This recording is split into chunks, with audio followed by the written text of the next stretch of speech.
Bonjour à tous, un sujet qui nous préoccupe tous, le mal-être de l'adolescent, est-il un facteur du décrochage scolaire?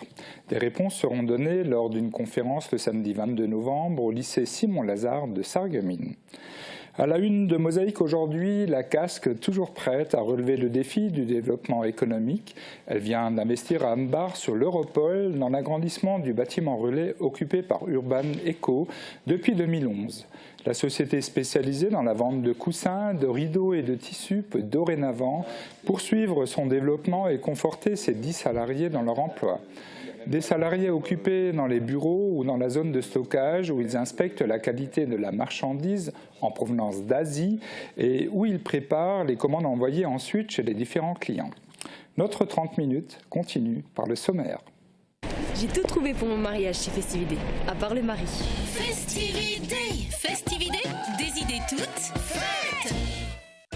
C'est officiel, le Collège Fulrad et la Katharine Weisgerber-Schule de Saarbrücken annoncent leur partenariat. Au musée de la faïence, 5 céramistes contemporains racontent leur histoire de bleu. Le cinéma et l'audiovisuel local se jouent des frontières, rencontrent autour du Stammtisch à Saarbrück. Du sport aussi sur Mosaïque, le Sarreguemines Badminton Club passe à côté de son match à domicile face à l'ASPTT Strasbourg 3. Autre défaite et pas de surprise lors du derby des extrêmes entre Sarrebourg et Sarreguemines, les basketteurs faïenciers se sont inclinés lourdement. La petite histoire nous emmène à la découverte de la chapelle Sainte-Croix de Großbiederstroff. Le mardi, c'est le jour des animaux avec un focus sur les activités de la Ligue pour la protection des oiseaux à Host. Nous finirons autour d'un bon plat, c'est Pierre Gau qui nous prépare un pavé de biche au girolles, pommes aux érelles et Käsknäpple. Il y a 6 ans, l'avenir de l'hôpital Saint-Joseph à Bitche était incertain. Le 18 novembre 2008, l'horizon s'est éclairci. Replay. Le saviez-vous? Le cloud est gratuit pour l'éducation, en prime avec le leader mondial du logiciel, Microsoft. Pour les pros, la solution c'est le cloud ID Réseau. Cette fois, l'affaire touche à son terme et vraisemblablement, le TGI de Sarreguemines pourrait prononcer la reprise de l'hôpital de Bitche par le CHG de Sarreguemines.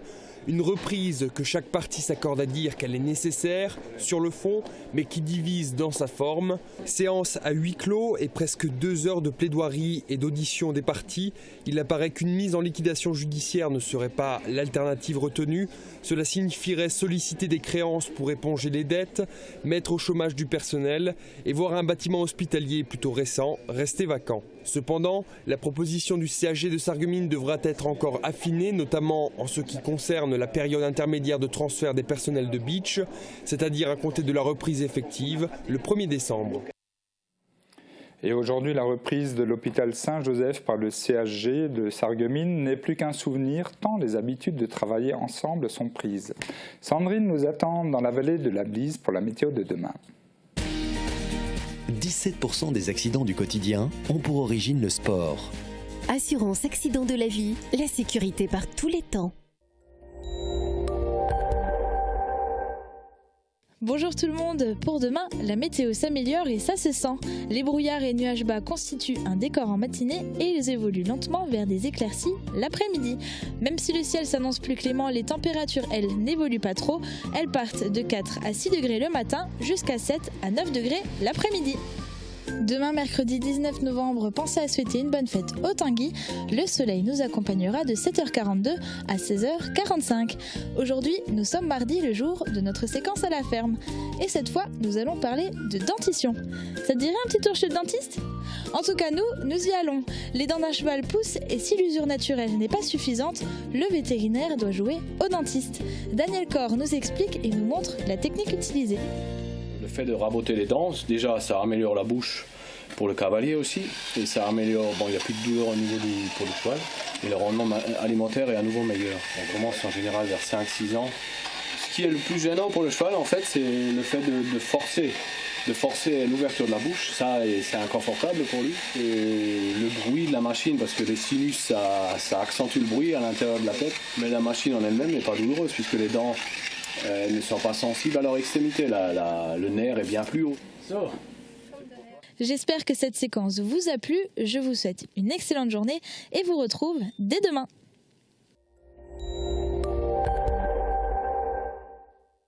Je parraine un ami et tout le monde y gagne. Mon filleul, ma banque et moi. Au Crédit Mutuel, un client satisfait rayonne.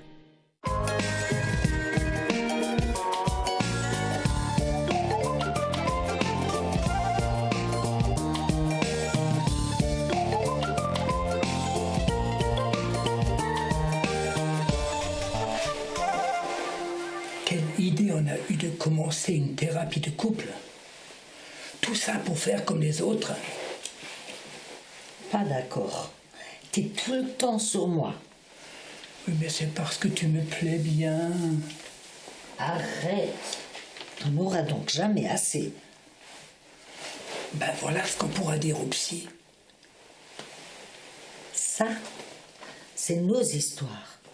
Et ça ne regarde que nous, d'accord? Oui, bon, d'accord. Alors, on n'a toujours rien à dire au psy.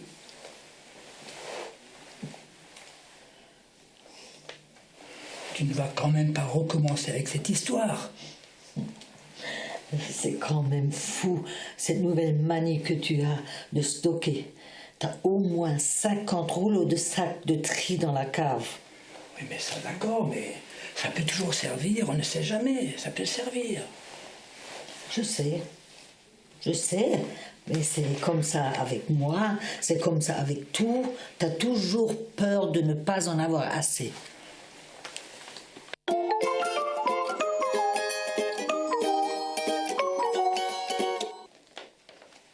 C'est grave, mamie? Arrête de m'appeler mamie. Écoute, c'est d'accord. Plus de stock de sacs de tri. Plus de stock de patates. Plus d'excès en rien. C'est promis. Enfin. Ok. Mais qu'est-ce qu'on fait maintenant? Viens, on va jouer au docteur à la maison.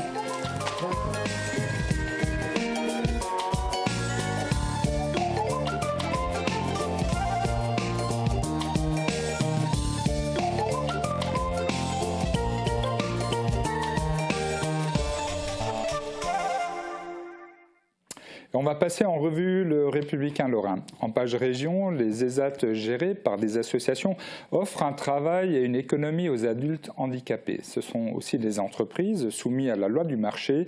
La filière concerne 80 000 salariés. Dans l'édition de Sarreguemines, voilà 2 mois qu'elle est née et elle fait le bonheur de ses créateurs et de ses usagers. L'Ulysse Pro du lycée Henri Nominé est une section originale qui s'appuie sur l'outil numérique pour aider des élèves qui ont des troubles cognitifs. En page locale de Sarrebourg, les filles dans la mêlée, une seule équipe de rugby existe pour les hommes sur le secteur. Depuis septembre, 5 filles s'entraînent avec les rugbymen, espérant constituer une équipe féminine.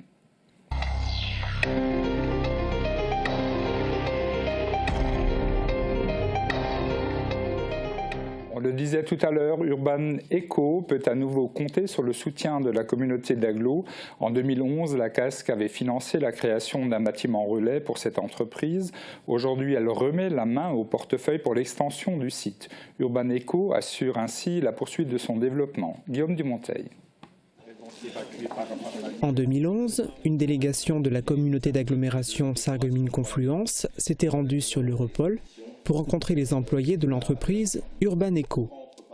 Il y a quelques jours, on avait l'impression de revivre le même événement, si ce n'est que le bâtiment relais a bien grandi en passant cette année de 1700 m² à une surface de 2700 m². L'extension aujourd'hui nous a permis de regrouper sous un seul toit, sur un seul site, l'ensemble de nos activités logistiques et donc de pouvoir mettre 100% de notre stockage au même endroit, donc gagner en efficience pour faire en sorte que les produits soient disponibles plus rapidement pour nos clients. Avec cette évolution, l'entreprise peut également poursuivre son développement. Ça nous a permis, grâce à la surface supplémentaire, d'ajouter la diversification de produits que nous n'avions pas fait jusque-là et donc de pouvoir intégrer notamment les tapis, qui est un nouveau développement produit pour nous, ainsi que le contrat qu'on vient de conclure avec le groupe Zorlou, qui nous permet d'ajouter une activité complémentaire à l'entreprise aujourd'hui. La construction de cette extension, réalisée dans un temps record, d'avril à septembre, a coûté 660 000 € hors taxes. En contrepartie, Urban Eco verse un loyer à la casque. Il s'élevait avant travaux à 100 000 € environ. Une somme à verser chaque année. Le président de la société s'attend à une revalorisation de l'ordre de 30 000 € environ. La casque va prochainement construire un deuxième bâtiment relais sur l'Europol 2. Ce sera un bâtiment supplémentaire. Ici, c'était le premier essai, un essai très concluant. Avec l'agrandissement, eh bien, on voit que nous avons réellement donné la possibilité à l'entreprise de s'étendre. Nous allons mener une seconde expérience qui sera tout aussi concluante, je n'en doute pas. La société Rucon, déjà implantée à Sarreguemines, occupera ce second bâtiment relais. Elle fabrique des ventilateurs industriels et occupera à Ambars un terrain de 1400 m² environ. Donc on espère que cette signature... Ils travaillent ensemble depuis 2 ans. Le collège Fulrad et la Katharine Weisgerberschule Saarbrücken viennent de décider d'officialiser leur union. Dans la capitale du Land de Saar, devant de nombreuses personnalités, ces 2 établissements s'engagent à poursuivre leur action en faveur du bilinguisme des élèves. Guillaume de Monteil.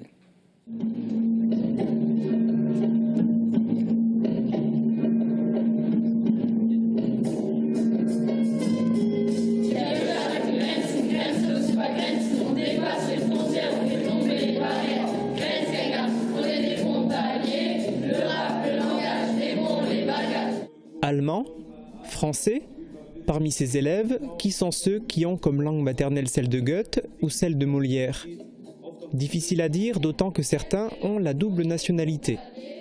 Cette biculturalité, ils en sont fiers et veulent continuer à la développer. Pour ce faire, ils peuvent compter sur l'engagement de leurs établissements respectifs, le collège Fulrad et la Katharine Weisgerberschule Saarbrücken. Avec la signature de cette convention, les responsables de ces 2 entités viennent de renforcer leur partenariat qui porte sur la découverte du monde de l'entreprise.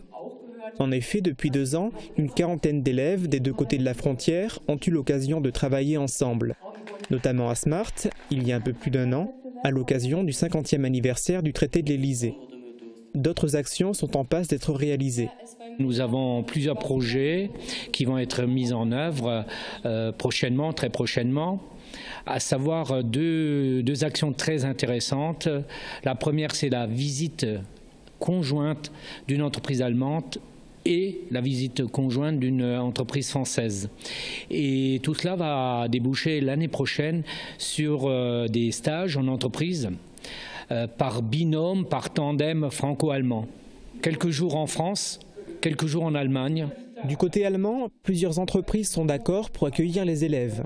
Du côté français, la Smart s'est déclarée prête à accueillir les enfants, mais les établissements sont en train de rechercher d'autres entreprises sur Sarreguemines et sa région, afin qu'il y ait une diversité de lieux de stage. Ils espèrent rapidement trouver des volontaires. L'appel est lancé. Passons maintenant à des histoires de bleu. C'est le titre de la nouvelle exposition temporaire au musée de la Faïence, au centre-ville de Sarreguemines. Le vernissage a eu lieu vendredi soir en présence de 5 céramistes. Parmi les convives, Julia Bitran. Ils sont 5, ils ont tous des choses à raconter et toutes leurs histoires ont comme point de départ la couleur bleue. En fait, en céramique, chaque couleur m'évoque un langage, un motif de forme et de graphisme. Et pour moi, le bleu est le végétal. Donc j'applique mon engobe sur un grès, biscuit, et c'est du dessin instinctif qui va être dans ce thème du végétal. Donc je me laisse surprendre par la tâche, par l'application, par la matière. Du végétal pour la plus jeune des 5 céramistes, les poilus pour Pierre Dutertre, des morceaux figés de l'océan pour Joël Belnaud, de l'émail à très forte dominante bleue mais aux couleurs nuancées du beige au noir pour Ingrid Van Münster, et un voyage imaginaire dans le temps et l'espace pour Sandra Zeni. Autant d'interprétations et d'histoires de bleu racontées à travers cette exposition. Histoire de bleu fait suite à l'exposition patrimoniale Bleu de cuivre, présentée l'été dernier. Après les créations de Théodore Gouvy, par exemple, au XIXe siècle, cette nouvelle exposition temporaire est la suite logique dans la continuité. On a fait cette exposition pour montrer comment certains artistes aujourd'hui appréhendent cette couleur dans leur travail. L'exposition collective de ces 5 céramistes présente leur savoir-faire et leur recherche esthétique autour du bleu. Bleu de cuivre ou de cobalt, tous deux utilisés en céramique pour obtenir la couleur bleue. Et cette exposition intitulée Histoire de bleu est à visiter au musée de la faïence jusqu'au 15 mars. Les acteurs du monde du cinéma, de l'audiovisuel de Moselle et de Sarre se sont rencontrés à Sarrebruck. À l'invitation du Saarländische Film Bureau, ils se sont retrouvés pour apprendre à se connaître et à échanger sur leurs projets passés ou à venir. Thomas Drouin. Un Stammtisch, cela peut se traduire littéralement par table des habitués ou cercle des habitués. Pas de guilde ou autre cercle corporatif ici, la réunion à l'initiative du Saarländisches Filmbureau est ouverte à tous les passionnés ou professionnels de l'audiovisuel et du cinéma. L'initiative fait suite à une première rencontre il y a 2 ans à Sarreguemines et reprise depuis à Sarrebruck. Je trouve que c'est important que les différents gens du milieu cinématographique et audiovisuel se retrouvent pour échanger. Ce sont des gens, des réalisateurs, des producteurs, des gens du cinéma, des acteurs, des jeunes qui font du théâtre. La rencontre est avant tout un espace ouvert pour échanger. Dans la discussion, certains proposent de nouveaux projets et viennent ici pour glaner quelques conseils auprès d'autres professionnels. Au fil des présentations, les cartes de visite s'échangent, tout comme les idées et les commentaires. Un moment enrichissant pour les participants. Je trouve ça bien que l'on en parle. Chacun a ses centres d'intérêt, mais on peut échanger avec les autres. Je crois que chacun profite des autres. Il y a aussi la coopération qui en résulte. Quand quelqu'un se dit « Oh, c'est une personne qui regarde dans la même direction que moi », si bien qu'ils se retrouvent et peut-être tournent un film ensemble. La rencontre joue aussi sur l'aspect transfrontalier du cinéma et de l'audiovisuel local. Pour le Saarländisches Filmbureau, faire se rencontrer des personnes de part et d'autre de la frontière est très important.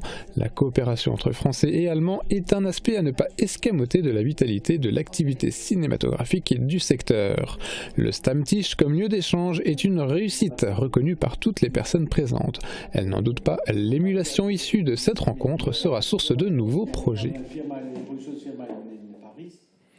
Du sport à présent et un week-end à 8 oubliés pour le Sarreguemines Badminton Club. Ce sont les mots de l'entraîneur Serge Malik. Le bilan des interclubs seniors est mauvais. 6 défaites et un match nul. À domicile, l'équipe 1 recevait la réserve de la SPTT Strasbourg. Le résumé de la rencontre, Jean Birkel.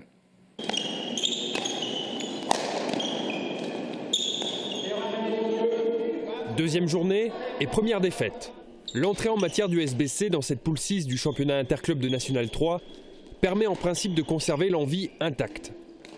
Après un déplacement victorieux, chez les emplumés de Cornimont-Solure, dans les Vosges, les 10 badistes sarregueminois reçoivent un club du top 12 français. Il s'est passé beaucoup de temps entre la première et la deuxième, pratiquement 2 mois.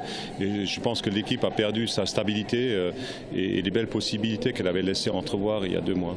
La SPTT Strasbourg, représentée ici par son équipe 3, arrive avec un effectif renforcé pour effacer sa défaite initiale contre le promu du groupe, l'entente sportive orinoise de l'ES2B. D'entrée, les Strasbourgeois assoient leur supériorité théorique en prenant 2 points dans les doubles hommes et dames. L'espoir de revenir dans la partie tourne à court pour les joueurs locaux. Après les victoires de Romain Robert et Clara Kuhn en simple, la SPTT enfonce le clou à 4 reprises, ne laissant aucune chance à son adversaire. Il y avait moyen de gagner cette rencontre, mais il lui fallu se montrer plus appliqué, je pense, surtout en fin de set, pour l'emporter.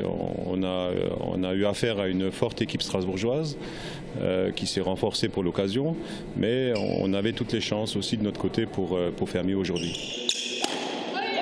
L'effectif local devra s'en persuader à l'occasion de la prochaine rencontre face au leader du groupe. Ce sera à domicile le 29 novembre prochain à 16h. L'opposant est encore un Barinois. Un autre rendez-vous manqué, les joueurs de l'assaut basket Sarreguemines espéraient certainement mieux à l'entame de la rencontre, mais la supériorité des visiteurs sarrebourgeois leur a éclaté en pleine figure. Face aux leaders, les faïenciers derniers du championnat ont concédé leur plus lourde défaite de la saison, 125 points à 59. Guillaume Dumonteil. Vous avez de l'orgueil là maintenant les gars? Vous avez de l'orgueil ou pas? Là je peux rien faire, on passe un homme à homme, c'est tout ce qu'on peut faire. Une défaite qui fait tâche. Devant leur public, les joueurs de l'Asso Basket Sarreguemines ont concédé leur 6e revers en autant de rencontres. Au coup de sifflet final, ils étaient tous très déçus. Pourtant, jusqu'au milieu du 2e quart-temps, ils parvenaient à tenir tête à leurs adversaires, premiers de la poule, mais après ils ont explosé. La faute à la qualité des joueurs de Sarrebourg, bien sûr, mais aussi à un manque de talent à des postes clés. Les faïenciers savent qu'il leur manque un meneur de jeu fort techniquement et capable de porter la balle, ainsi que des scoreurs pour enfiler les paniers. Face à Sarrebourg, il aurait fallu qu'ils élèvent leur niveau de jeu, chose qu'ils n'ont pas réussi à faire. Peu importe, ils ne perdent pas espoir et entendent bien relever la tête dès samedi prochain à Montigny-les-Metz. Ils se rassurent en se disant qu'après avoir affronté les équipes de haut classement, ils vont jouer des formations plus à leur portée.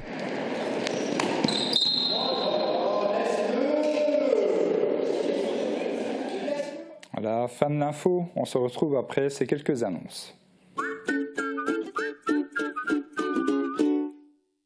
Exceptionnel dans la région, à 30 km de Sarreguemines, le Saarländischer Uhrenmuseum vous propose une grande bourse horlogère le dimanche 23 novembre de 10h à 18h. Vous y découvrirez aussi plus de 1000 objets relatifs à l'artisanat horloger et à l'horlogerie.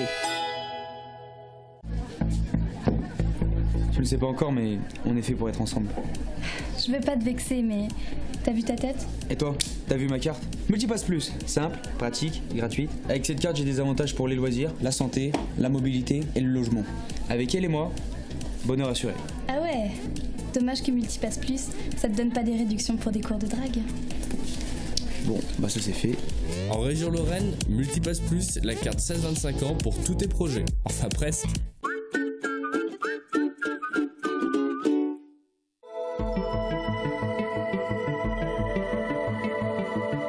AVS. Notre métier, vous accompagner.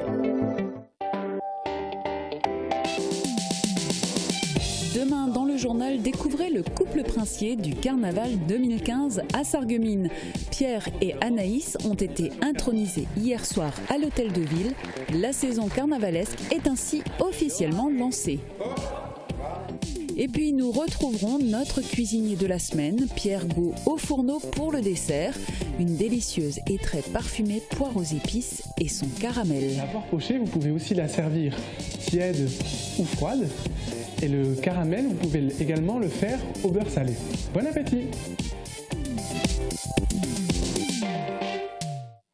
Et on part maintenant à Grosse-Blie. En traversant la localité, on ne peut pas la manquer.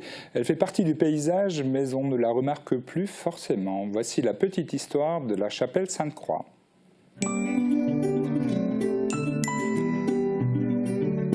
FBS, du bon temps par tous les temps.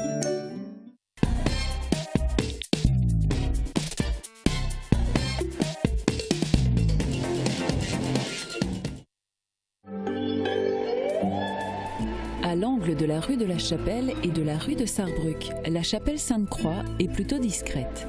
Pourtant, elle mérite bien qu'on s'y intéresse. Il pourrait s'agir d'une des chapelles les plus anciennes de la région. On raconte, mais l'on n'en a pas la preuve, que sa construction remonterait aux croisades. De là, il n'est pas difficile d'imaginer que la relique de la croix qu'abrite la chapelle et qui lui a donné son nom ait été rapportée d'Orient par un preux chevalier.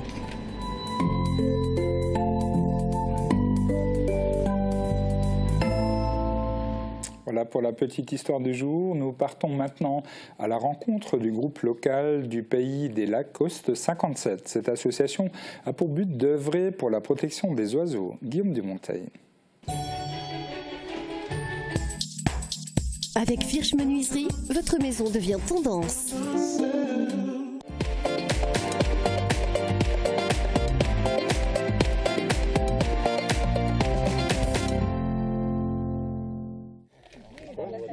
On a une section locale, section du Pays des Lacs, qui est autour de Pitlange-au-Lac. On est implanté à Host. Et comme la LPO nationale, on essaie de sensibiliser les gens à la protection des oiseaux et on essaie de mettre en place des actions de protection via des recensements, via des protections de terrain, des actions concrètes. L'observatoire, il est sur l'étang du Haut. Il est un but d'être à la portée de tout le monde pour observer les oiseaux au plus près. Et ce qui est important, c'est sans les déranger. Sinon, on pourrait faire le tour de l'étang avec une paire de jumelles et les observer. Par contre, là, on peut s'y mettre, on reste tranquille, on les observe dans leur comportement naturel, parce que c'est assez rare de voir, très souvent on observe un oiseau et puis en allant vers lui, on le dérange, donc on observe la fuite, quoi. Alors que là, on peut venir et puis on observe tous les autres comportements qu'on n'a pas l'habitude de voir, comment il se nourrit, comment il nourrit ses jeunes, etc. Et il faut préciser que l'observatoire est ouvert 24 heures sur 24 et 7 jours sur 7. Il est ouvert à tout le monde. Classique du coin, ça va être... peut-être être un peu prétentieux ce que je vais dire, mais on a quelques oiseaux de chez nous qui peuvent paraître classiques alors qu'ils sont quand même répertoriés comme oiseaux assez rares. On a le martin pêcheur qui vient assez régulièrement, on a du raldo qui est un oiseau qui vit dans les phragmités, dans les roselières, qu'on ne voit pas souvent. Ici on a eu l'occasion de le voir nicher, nourrir les jeunes. On a la présence de hérons, dont une espèce qui est proche du héron, qui est le blangiosna, qui est vraiment pas commune, mais qui est très souvent présente sur l'étang et qui a même niché sur l'étang. Donc un lieu à découvrir. Et pour finir cette édition, nous allons déguster au moins visuellement un bon plat. Pierre Gau, cuisinier chez le traiteur Henri, nous prépare un pavé de biche aux girolles, pommes aux érelles et Käseknäpfle. Place au chef. Belle et fonctionnelle, les cuisines Aviva présentent entrée plat dessert. Aviva, la cuisine qui vous va.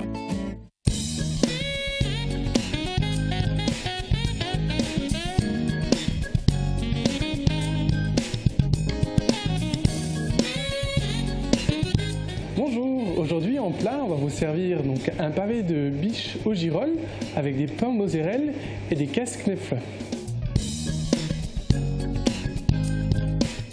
Découpez le haut des pommes comme un capuchon et réservez. Épluchez les pommes, découpez-les avec un emporte-pièce, creusez-les et faites-les pocher quelques minutes.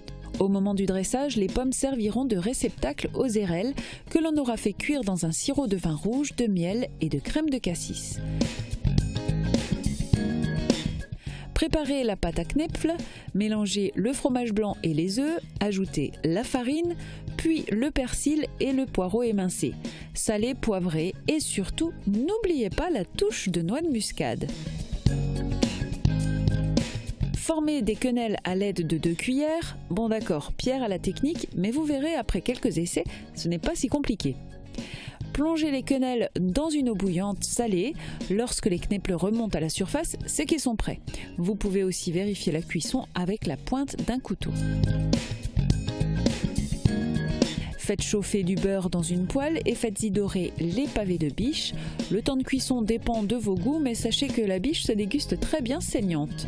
Un peu avant la fin de la cuisson, ajoutez les girolles dans la poêle le temps de les faire tomber légèrement. Et il ne reste plus qu'à dresser.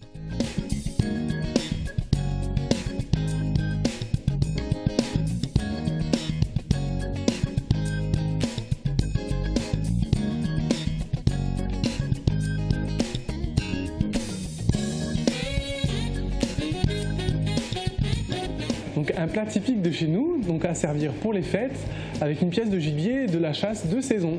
Bon appétit! Demain, nous allons retrouver Pierre Gau pour le dessert. C'est la fin de cette édition. Merci de l'avoir suivi. Excellente journée à tous.